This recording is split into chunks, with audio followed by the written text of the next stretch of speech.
Assalomu alaykum hurmatli anglovchilar. Huzuringlarda ustoz Muhammad Yusufning Qur'oni Karim qandoq kitob nomli asari. Yoqtirib anglag'aysizlar. A'udhu billahi minash shaytonir rojim. Bismillahir rohmanir rohim. Qur'oni Karimning ilmiy mo'jizalari. Qur'oni Karim o'z vaqtida nurg'unlagan ilmiy haqiqatlardan xabar bergan bo'lsa-mu, payg'ambar alayhissalomning zamonida bu haqiqatlarni kashf qiladigan ilm fan texnik maydonga kelmaganlikdan ular ilmiy usulda sharhlanmagan va zamonning taraqqiyotiga tark etilgan.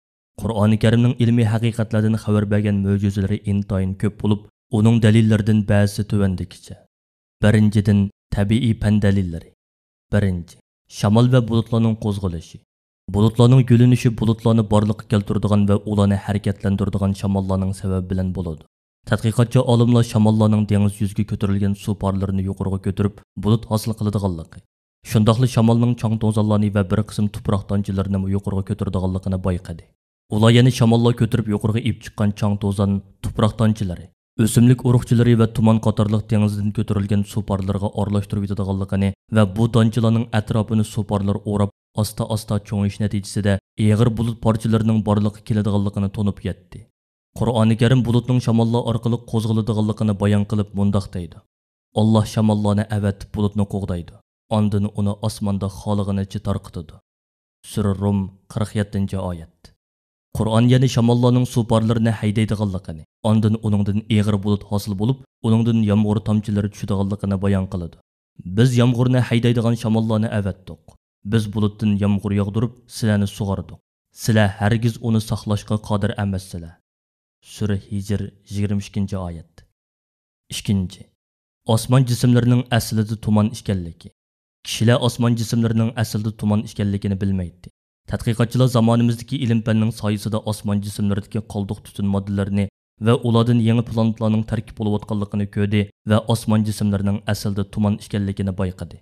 Ammo Qur'oni Karim bu haqiqatni bundan burun qayd qilgan. Alloh ondan osmonni yaratishga yuzlandi. Holbuki u tuman holatida edi. Sura Fussilat 11-oyat. 3.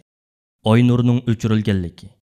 Tadqiqotchilar oyning aslida quyoshga o'xshash yonadigan nurliq modda bo'lib, keyin uning nuri o'chirilganligini va kechidagi oy nurining faqat qarshi tarafdagi quyoshning nuridan aks etgan qaytirgan yorug'lik ekanligini bayqadi. Halbuki Qur'oni Karim bu haqiqatni Alloh burun e'lon qilgan. Kecha bilan kunduzni qudratimizni ko'rsatadigan ikki alomat qildik. Kechaning alomatini qorong'ulik qildik. Sura Isro 12-oyat. Qur'oni Karim yana quyoshni yong'uvchi chiroq, oyni yorug'lik berguchi deb ta'riflagan. Osmonda orbitalarni yenib turadigan chiroq quyoshni va nurliq oyni yaratgan Alloh nima degan buyuk. Sura Furqon 61-oyat. Bu oyatlarda oyning yorug'likni quyoshdan qabul qiladiganligi aniq o'ttirg'a qo'yilgan. Bu oyatlarda oyning yorug'likni quyoshdan qabul qiladiganligi aniq o'ttirg'a qo'yilgan. Alloh taoloning quyosh bilan oyni ikki chiroq deb tonishtirmasdan quyoshni chiroq, oyni nurliq deb sifatlaganligi buning dalilidir. Shuni unutmaslik kerakki, Qur'oni Karimdagi har bir so'zning o'z o'rniga shundoq kam ziyoda qilinmasdan intayin mukammal holda o'rinlashtirilganligi hargiz maqsadsiz emas. Arab tilining zavqini tetiganlar buni albatta biladi. 4. Havo bo'shligida oksigenning kamligi. Kishilar hozirgi ilm fan borliqqa kelishdan burun biz nafas ilayotgan oksigenni havoning yuqori qatlamlarida bor deb gumon qilishadi. Aeroplan ijod qilinib kishilar osmonga o'rlagandan keyin havoning yuqori qatlamlarida oksigenning kamligini, bu sababdan u joylarda nafasning siqiladiganligini bildi. Ammo Qur'on bu haqiqatni bundan burun e'lon qilgan. Alloh kimni hidoyat qilmoqchi bo'lsa, uning ko'ngli ko'ksini islom uchun kengaytiradi. Alloh kimni ozg'unligida qoldirishni iroda qilsa, uning ko'ngli ko'ksini shuncha taraytiradi-ki, go'yo u osmonga tez chiqayotgandek ichi siqiladi. Iymon etmaganlarni Alloh mushundoq azoblaydi. Sura An'am 125-oyat. Bu oyatda iymon etish qiyin kelganlikdan ko'ksi taraygan kishi havo bo'shlig'iga chiqqanda oksigenning kamligidan nafsi siqilgan kishiga o'xshatilgan. Bu oyatda havo bo'shlig'ida oksigenning kamligidan nafas ilishning qiyinligiga ishorat qilingan. 5. Har shayning jup ekanligi. Tadqiqotchilar o'simliklarning xuddi jonliqlarga o'xshash jup ekanligini, hatto jamodatlar qattiq jismlarning jup ekanligini isbotladi. Qur'oni Karim mundoq degan: Barliq shaylarni jup yaratgan Alloh barcha nuqsonlardan pokdir. Zamindan unib chiqadigan narsalarning, insonlarning o'zlarining va ular bilmaydigan narsalarning hammasining jupi bor. Sura Yosin 36-oyat. oltinchi, sezimning terida ekanligi. Tibbiy mutaxassislar og'riqni his qilish faqat terida ekanligini isbotlab chiqdi. Badanga ukol silingandimi ukol teridan go'shtga o'tib bo'lguncha og'riq his qilinadi. Ammo ukol go'shtga o'tib bo'lgandan keyin og'riq his qilinmaydi. Kuyukmi shundoq. Qur'oni Karim bu ilmiy haqiqatni o'z vaqtida e'lon qilgan. Shaksizki, bizning oyatlarimizni inkor qilganlarni do'zaxga kirgizamiz. Ularning terlari pishib tugagan chaqda azobni tetishi uchun o'rniga boshqa teri yengushlab turamiz. Sura Nisa 56-oyat.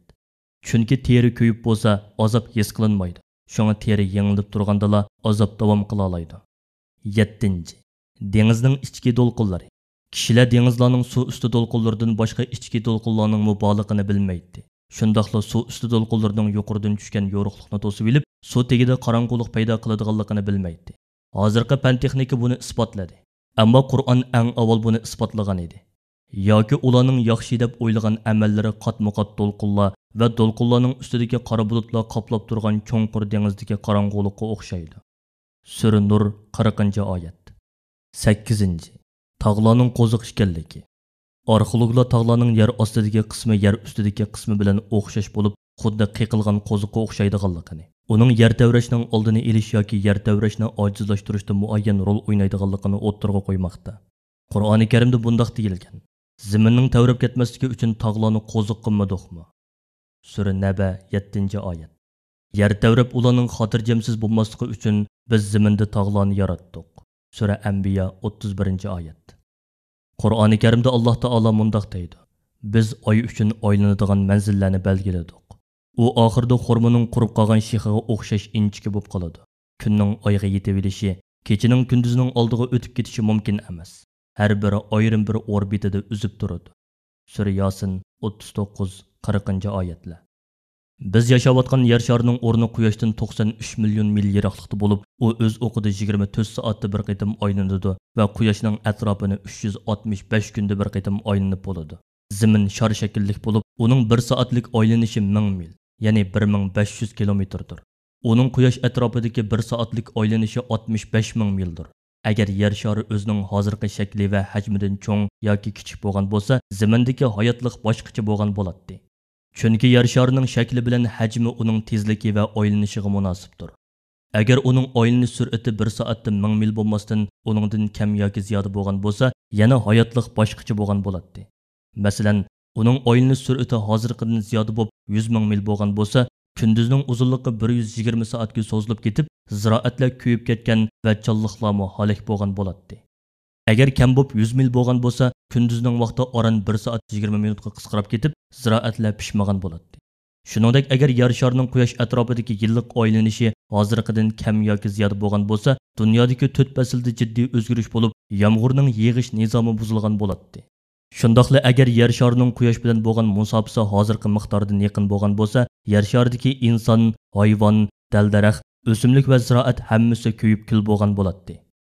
Agar bu ikkisining musofasi hozirgi miqdordan yiroq bo'lgan bo'lsa, yuqorqilarning hammasi to'nglab nobud bo'lgan bo'ladi. Demak, bu ishlarning hammasi Alloh taolaning cheksiz ilmi va puxta plani bilan azalda shundoq bekitilgan qonuniyatlardir. 10. Zarradan kichik narsalarning borligi. Qur'oni Karim mundoq deydi: Osmon zamindagi zarra chog'liq narsa va uningdan kichik yoki cho'ng narsa bo'lsa-mu, hech qaysi Allohning bilishidan chetda qolmaydi. Ularning hammasi ro'shan kitobda, ya'ni Lavhul Mahfuzda xotirlangandir. Sura Yunus 61-oyat. Bu oyat eng kichik narsa atomlar emas, balki atomdanmi kichik narsalarning borligidan xabar bergan. Materializmchilar 19-asrga kelguchilik eng kichik narsa atom degan so'zni chang turib kelgan. Hozirgi zamon ilmiy tadqiqotchilari atomdan kichik narsalarning borligini isbotlab chiqdi. Atomning kichik parchalari proton, neutron va elektrondan iborat. 11. Har narsaning o'lchamlik yoritilganligi. Alloh taolo mundoq deydi: Yer yuzini yeyib kang qildik. Uningga tog'larni o'rnatdik. Yer yuzida har xil o'lchamlik o'simliklarni o'stirdik. Sura Hijr 19-oyat.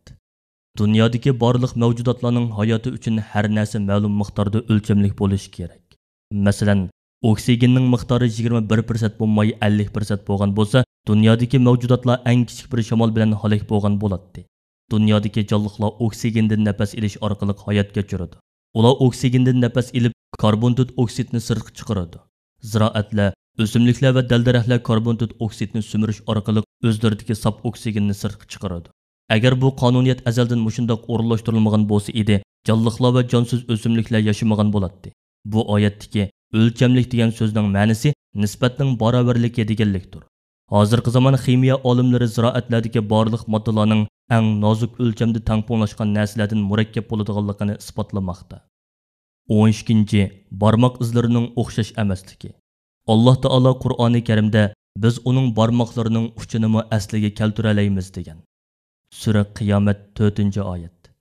Bir insondagi organ yana bir insondagisiga o'xshaydi. Masalan, ko'z ko'zga, quloq quloqqa, qo'l qo'lga, burun burunga o'xshaydi. Biroq barmoqlarning siziqlari hargizmi bir-biriga o'xshash chiqmaydi. Balki hech bir odamning barmoq izi yana birisining barmoq iziga o'xshamaydi. Alloh taolo bu oyatdagi barmoqlarining uchini asliga keltira olamiz degan so'zi orqali insonlarning barmoq